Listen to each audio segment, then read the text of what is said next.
cultural zeitgeist, taking the cultural image of what evil is, and then reformatting it and throwing it back out at the audience and saying, these are the people you need to be afraid of because you're afraid of people like this.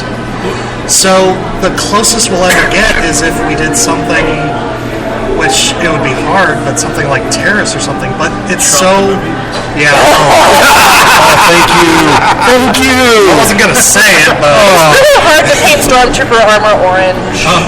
But I mean, Darth Vader doesn't represent a fear like you watch it or you watch stuff like that. That's more like deeper, like darker fear. He represents an authoritarian fear that exists in like this world. It's a real fear. If you take Star Wars and put it in a reality where, say, World War II never happened, they would have no natural instinct to fear him. But aside from the fact that he's just clad in black and armor. But that's a lot of people to just all of a sudden not be dead. Well, I'm not saying that. Wow, way to put words in my mouth. It's a supernatural thing. Oh, okay. No, I got you. Or sliders. Yeah. Or sliders. People just suddenly start dying, and then you'll have to call Balthazar. It'll be a mess. But I mean, hold on. Would you complain if we called Balthazar? I would never complain about Sebastian Michel. It's about the little guy standing up, fighting the big guy. You know, that's what it's always been about. It's about incest. And not wrong.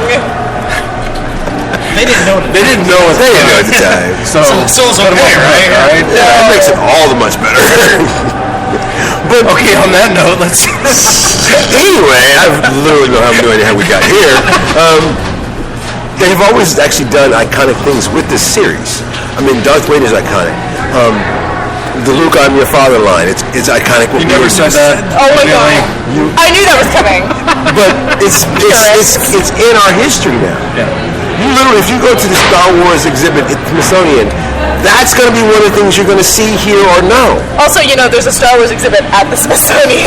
Well, and I was literally going I had a direction I was headed. They just turned Epcot into a Death Star. Yes. Oh, I saw that. Really? Yeah. Yes.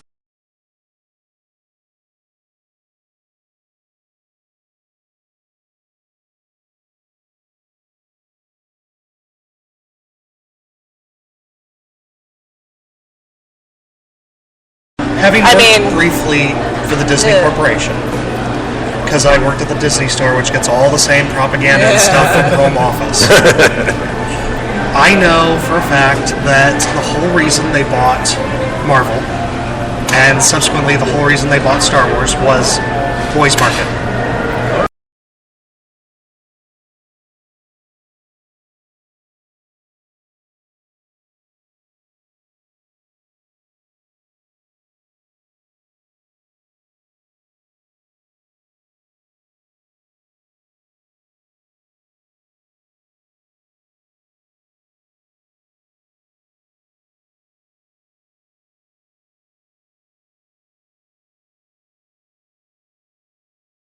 Like, demographic of people that know nothing about Power Rangers. Because if you were born probably, I'd say circa 1995, 96. Roughly, yeah. There wasn't really Power Rangers that much on. You didn't see very much of it. Just people, it wasn't in the top. Yeah, I was born in 1997. I had never seen an episode of Power Rangers. I have never seen an episode of Power Rangers. I've never seen a movie. I've never seen a cartoon. I've seen nothing. So the worst they can do is create a whole new market of Power Rangers fans. I mean, that's literally the worst they could do. Pretty much. So... The story from the trailer I saw is a little weak, but who knows? I'm sorry, are you implying the story was ever not weak? Yeah. Is there a lot of nodding while they talk off come screen? on.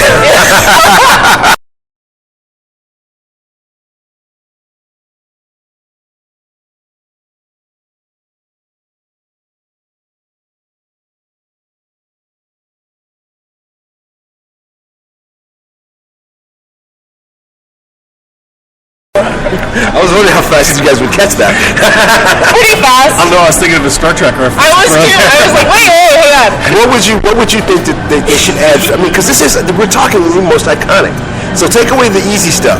What would you personally add to the world? Easy stuff. Well, obviously, Darth Vader's helmet is easy. Oh, okay, sure. A lightsaber is easy. Is this a cracked up one? Here we go.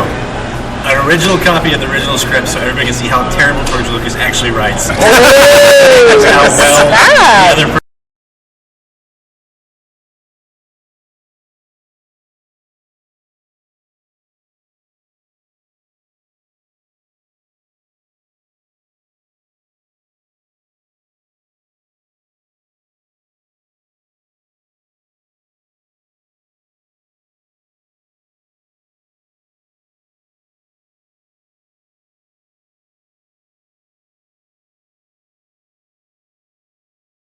how individualistic they are.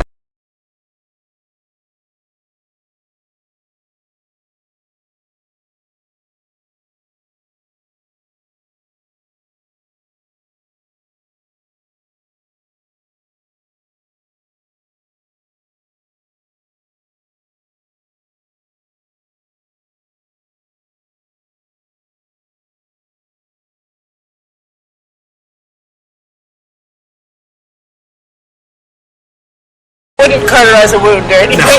I would not sleep. I would sleep with one eye open around Use Steve. the final version because it Yeah. wouldn't stay still.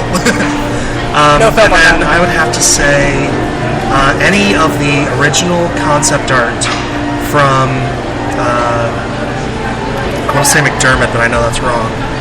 McQuarrie, Ralph Yes. McQuarrie. Yeah. Any of his original concept art is just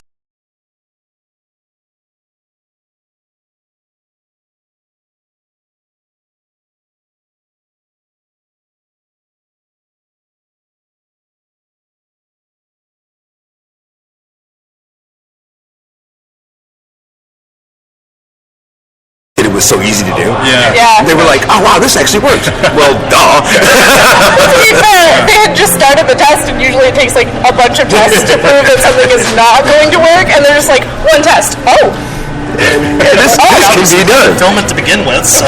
yeah. Alexis? Well, I know they don't have one of these, but I would love to see, because they had original blueprints for them, the blasters. I'd love to see one that scientific.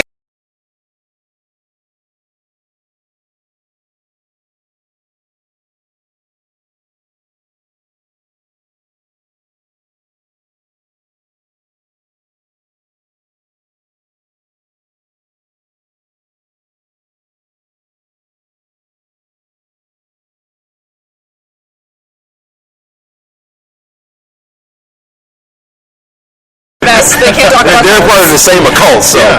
So, and that leads me to my next question. I'm gonna go in a different order this time. Okay. So be real quick, because I actually like this answer. I'm gonna love these answers. If you could have a prop from any of the 7 movies currently, what prop would one? Because you people obviously can't count well, so I'm one.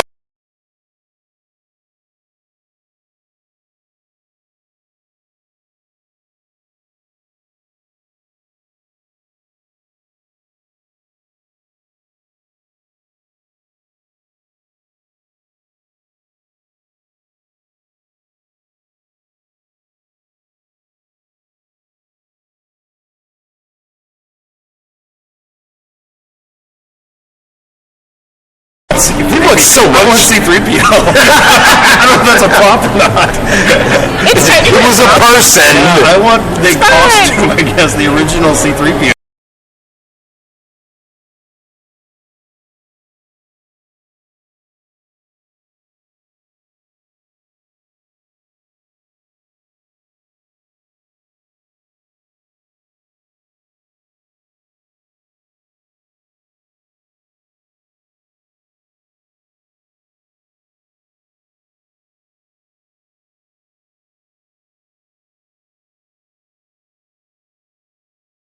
Come on, man. I remember now. Adam. Since I can't pick a costume. Tricorder. Jeez. Millennium Falcon. Right? That's not a prop. I It don't. is a prop. It's a scale model. Okay, fine. Actually, didn't they have a huge? one that they- They Oh, the for the one that was one about that this. goes But is The one it? that's I'm sorry. No. Force Awakens. But is the set inside also built? Yeah, Did they use it they to? built the full set. They built it. Force Awakens. I mean, the original Puff Master. Does it fly? It's going to be in my backyard. I'm good in your backyard, Adam. I don't think you have enough room. We'll make room.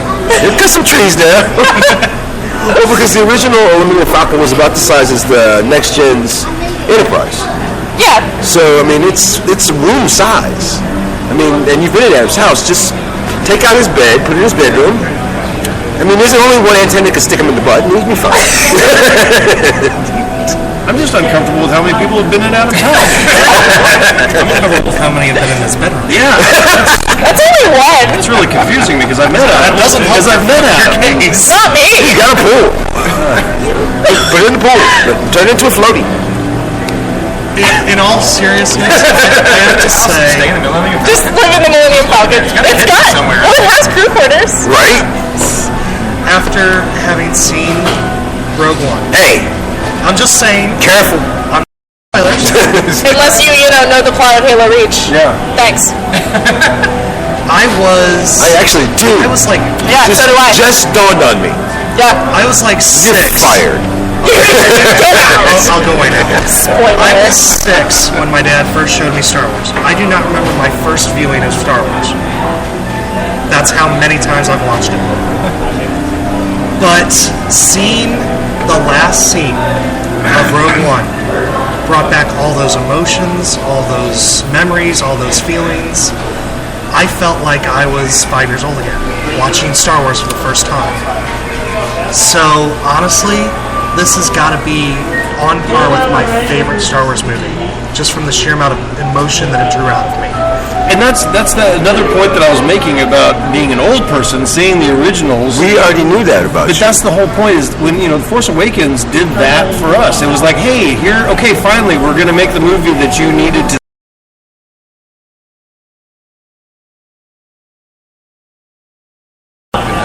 Slightly different cast. Pretty much. I mean, if you look at the overall.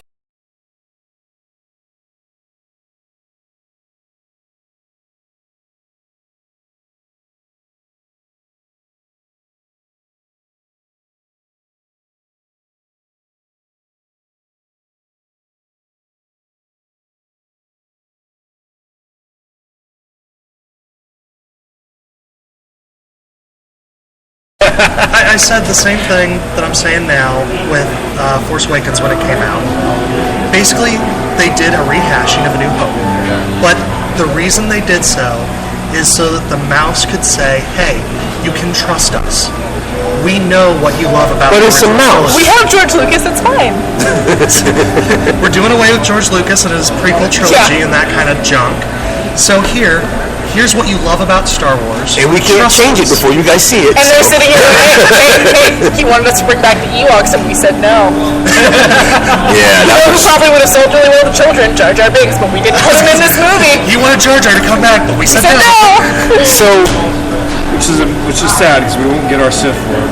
Yeah, I know. I Get the actually, Sith Lord we that deserve. is pretty good. That was a good base theory. so I very much enjoyed it. interestingly enough, I know exactly how many actors I have on this panel today. And so, I'm going to ask this question. If you could play a role in any of the 7, you get one. You got to keep it forever. Any role? Any role. Well, obviously you have to play a girl. What? No. You said any role. What would you play? We have to play guys? Yes. No. BB-8. You'd be amazing. That'd be the... Never mind. I'm It would gonna be hilarious. Actually, it'd be the clumsiest BB-8. That'd be a king-size BB. Oh, I'd totally It'd be be like Jabba. Brandon in a giant hamster wheel. Really? Oh yeah, I'm Jabba. I'd work out more, but I'm Jabba. That's me. Slightly bumper Jabba. I'm ready. Actually, don't you kind of talk like him now?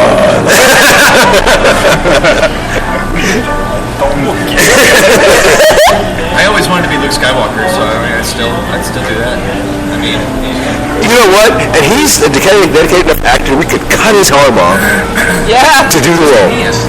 Just a hand. But it's Adam. He's got to go overboard a little bit. Yeah, Adam, you let us take your arm, right? You're not using it. My beard arm or the other arm? Oh, okay. Wait, do you have a dedicated beer arm? Did you not that, Adam? Yeah, man, get it together. No, double fisted, man. Steve. I would honestly go with a new character. I wouldn't even want to do an existing character.